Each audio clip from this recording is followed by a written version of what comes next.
Cade Cunningham is already a top 10 player in the league. The ones that's ahead of him, they see him coming right now. And when I think about Cade, he's giving me Luka Doncic, LeBron James vibes, right? That perimeter player, that's 68, strong, physical, could score at all levels, and then make guys around him better.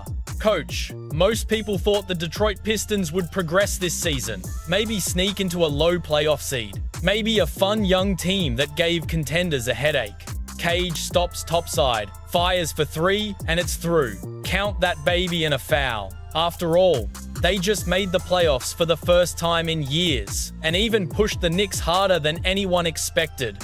But absolutely nobody expected this. 13 straight wins. Number one in the East. Not promising, not up and coming, just flat out better than everyone they've played. The Pistons have shattered every preseason expectation. This is a team rewriting the entire Eastern Conference in real time. Now, let's talk about it. One of the most storied franchises in basketball with 3 championships to their name, the Detroit Pistons entered the 24-25 season coming off the worst record in the league. They finished 14-68, suffered a 2-8 game losing streak, missed the postseason for the 5th straight year, and looked completely stuck in NBA purgatory. It genuinely felt like rock bottom, but then something unbelievable happened. The Pistons stunned the league by finishing 44-38, good for 6th place in the Eastern Conference. In the process, they became the first team in NBA history to triple their win total from a full 8 game season, jumping from 14 wins in 23 to 24 to 44 wins in 24 to 25. A massive leap. One of the biggest one-year turnarounds in both franchise and NBA history. A team that had been a league-wide punchline just a couple of seasons ago suddenly pushed for 50 wins and played competitive basketball from October to April. For the first time in more than a decade, there was real hope and excitement in the Motor City. But that hope came with limits. While Detroit was one of the best surprises in the NBA last season, most people believe they still had a long way to go in 25-26. Many expected them to take a small step back, or at best, spin their wheels, especially after losing key vets like Malik Beasley, Tim Hardaway Jr., and Dennis Schroeder, all of whom were instrumental to their resurgence. Predictions hovered around 45 wins, barely above last season, with most expecting modest, steady progression at best. Then the season started. After a quarter of the schedule gone, the Pistons have shocked everyone again.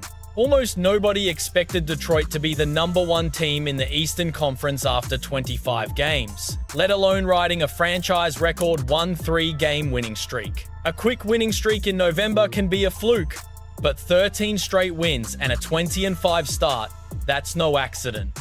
And here's the crazy part. They've done all of this through injuries. 10 different players have spent time on the injury report, and they've even had to play games without their franchise star, Cade Cunningham. Yet every time someone went down, someone else stepped up. On top of that, they haven't even shot the ball particularly well yet, meaning we still haven't seen the best version of this team. But here we are.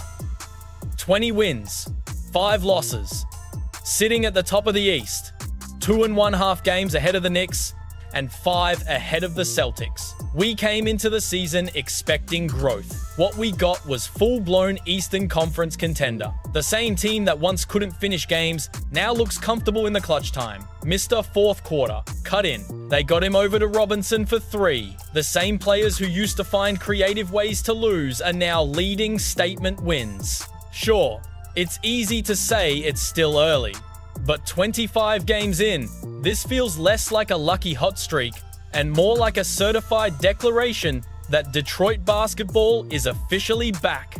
And speaking of Detroit basketball being back, we have to talk about the 2 franchise pillars making it happen, Cade Cunningham and Jalen Duren. Their connection and their individual leaps have been the foundation of Detroit's rise through the Eastern Conference. Cunningham went from earning his first All-NBA selection last season to hearing his name legitimately mentioned in the MVP conversations this year.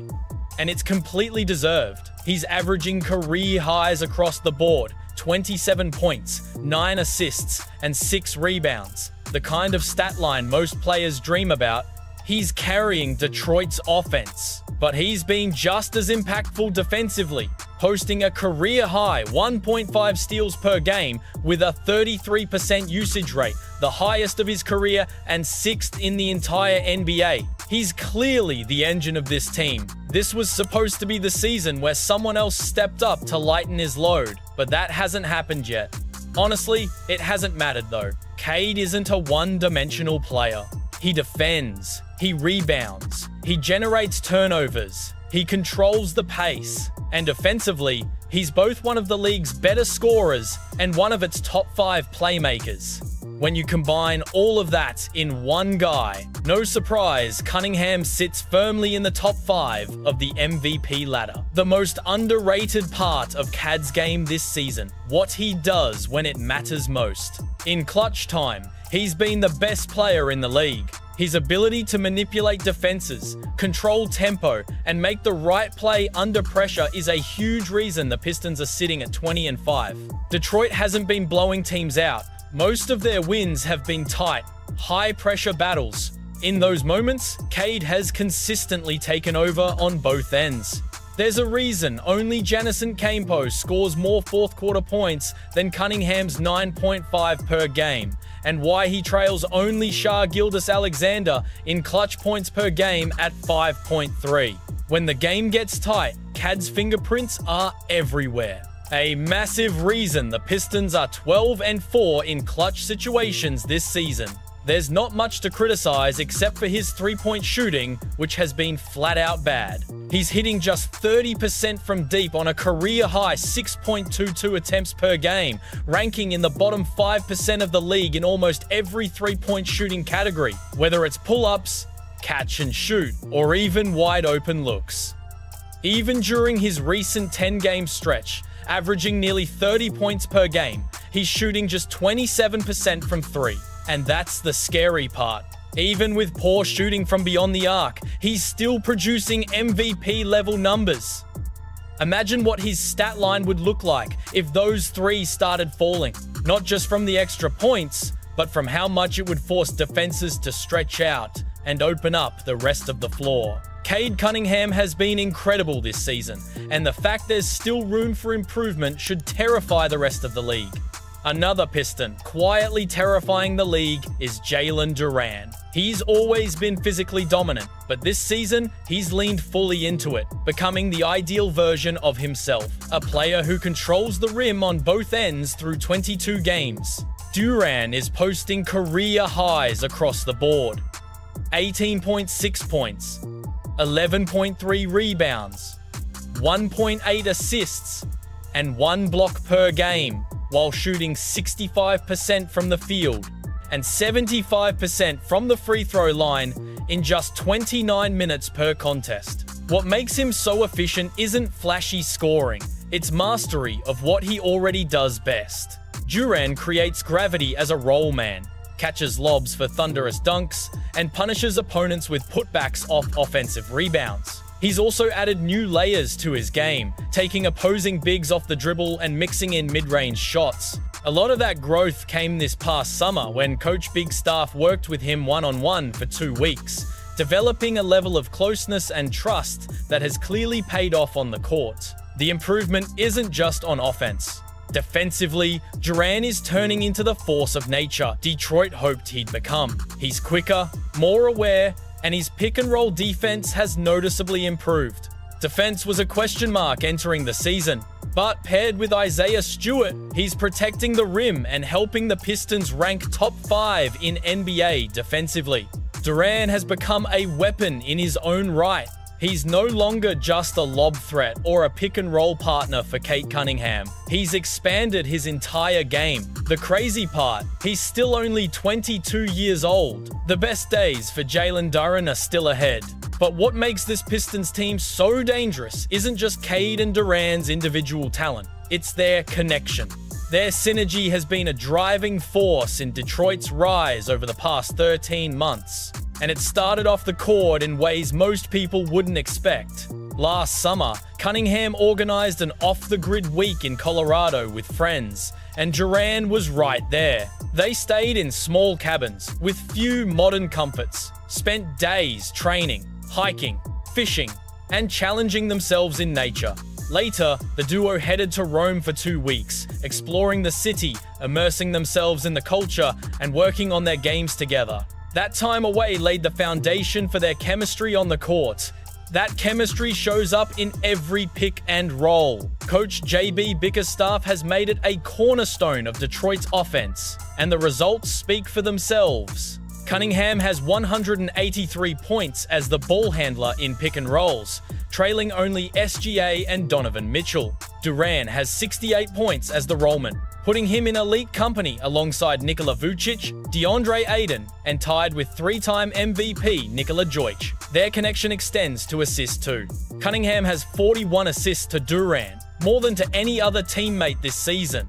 Duren has 9 assists to Cunningham, more than Cunningham has received from anyone else. Their two-man net rating of 14.3 is the highest among Detroit players who shared at least 400 minutes this season. Together, they've transformed Detroit's half-court game. Both are on pace for career years, still have room to grow, and are building what could become the best big guard duo in the league. Their chemistry is a key reason the team has gone from NBA laughingstock to a top contender in the East. While Cade Cunningham and Jalen Duren have grabbed most of the headlines, the Pistons' success isn't just about the stars. Players like Isaiah Stewart and Duncan Robinson are just as crucial. In today's NBA, where defense is often treated as an afterthought, Stewart reminds us that defense still matters. He brings the versatility every modern team needs, able to protect the rim whilst also challenging shooters on the perimeter. This season, Stewart is averaging 2 blocks per game, up from 1.4 last year, tied for second in the league behind Jay Huff's 2.5. He also leads the NBA in opponents' field goal percentage at the rim, and anyone daring enough to challenge him there usually regrets it. With his timing, wingspan, and strength, Stewart has become one of the league's best defenders, anchoring what's now one of the top defenses in the NBA. Offensively, Stewart is averaging 10.44 points, 6 rebounds, and 2 blocks per game, while shooting 53% from the field and an improved 41% from three-point range. That expanded range makes him a bigger threat and allows him to complement Duren without diminishing the Pistons' spacing. If he stays healthy, Stewart is firmly in the Defensive Player of the Year conversations, and his impact on this team can't be overstated. While Stewart anchors the Pistons on defense, Duncan Robinson does something no one else on the roster can replicate. He spaces the floor like a one-man offense. When Detroit traded for Robinson in the offseason, critics were loud about his $17 million contract. Through 23 games, he's proving his worth, providing shooting that the Pistons simply can't get anywhere else. He's the only player opposing defenses truly respect as a shooter, and that respect opens everything else for Detroit's offense. Robinson is one of the league's best shooters, and his impact goes beyond stats. Teams aren't worried about anyone else taking shots on the Pistons because he's the only real threat from deep. He's averaging 12.5 points, 3 rebounds, and 2 assists, while shooting 44% from the field and 40.5% from 3 on 7.5 attempts per game in a career-high 31.8 minutes, starting every game. He leads the team with 3.1 made threes per game, more than Cade Cunningham, who averages 1.9 makes on 6.3 attempts at 30% from deep. Robinson's value isn't just the makes, it's the gravity. He's constantly moving off the ball, dragging defenders, and creating space for Cunningham, Duren, and the rest of the team. Whether in the starting lineup or filling in for absences, his off-ball impacts transforms lineups. Robinson is more important to Detroit than anyone expected, and his shooting elevates everyone around him. With all that being said, we have to talk about why this Pistons team is just different. In today's NBA, the spotlight is almost always on high-octane offense, highlight dunks, and deep threes. Defense is often an afterthought, but it's still what wins games and championships. That's exactly where Detroit has built its foundation. The Pistons rank 4th in the NBA in defensive rating and 6th in points allowed on any given night. Expect Detroit to swarm. The numbers don't lie. Coach JB Bickerstaff has wired this team to buy in mentally, but Detroit is also loaded with young, scrappy defenders who have embraced the mindset. Duren and Isaiah Stewart anchor the rim, while Cunningham, Ron Holland II, and the versatile Ausar Thompson create chaos on the perimeter. Another emerging identity is their clutch time mastery. The Pistons are 12 to 4 inches clutch situations, holding opponents to a league-best 33.7% shooting in the final 5 minutes of tight games or in overtime. Most young teams struggle when the game is on the line, but Detroit thrives there. They also dominate the paint and the boards. First in points in the paint, second in total rebounds, and second in offensive rebound percentage, trailing only the Rockets. This isn't finesse basketball. It's relentless basketball, and this mindset has propelled the Pistons so far and will carry them through the rest of the season. You can't talk about this Pistons team without mentioning the Bickerstaff effect. It started last season when Big Staff arrived in the middle of turbulence and uncertainty. His demanding, no-nonsense style stabilized the locker room and reshaped the identity of the franchise. Players respond to him, and the results speak for themselves. Since taking over, the Pistons have played with a level of urgency that hadn't existed in years. Every player, every possession, every rotation matters. Doesn't matter who's available or what lineup he's forced to roll with. Big Staff demands effort, discipline, and total buy-in. Last season, he finished second in Coach of the Year voting, losing only to Kenny Atkinson. This season, he's building an even stronger case. Almost nobody expected the Pistons to be at the top of the Eastern Conference, especially while navigating injuries and a roster still learning how to win. Yet, they continue to answer every challenge. If they keep this up, Bickerstaff isn't just coaching a great team. He could very well win Coach of the Year. This doesn't mean everything is perfect in Detroit. The Pistons still have glaring weaknesses that need fixing. The biggest issue? Three-point shooting. They're 19th in three-point percentage and 28th in attempts, with Cade struggling to hit consistently and Robinson the only truly reliable shooter. When he's off the floor, it shows if Detroit want to go deep into the playoffs, where every floor is exposed. This has to improve. Cade is also being overworked and over-relied upon. With backups inconsistent and dealing with injuries, the Pistons need more balance. He can't carry this team alone all season. That said, there's plenty of reason for optimism. Despite offensive weaknesses, the Pistons keep winning, and once the roster is healthy and everyone gets time to play together, the offense could hit another gear. There's another level waiting for this Pistons offense. Players in rhythm, healthy, and in defined roles. A 50-plus win season and first-round home court advantage are all within reach. If internal options don't fully develop, Detroit has the flexibility to make moves before the trade deadline to address weaknesses. The foundation is there.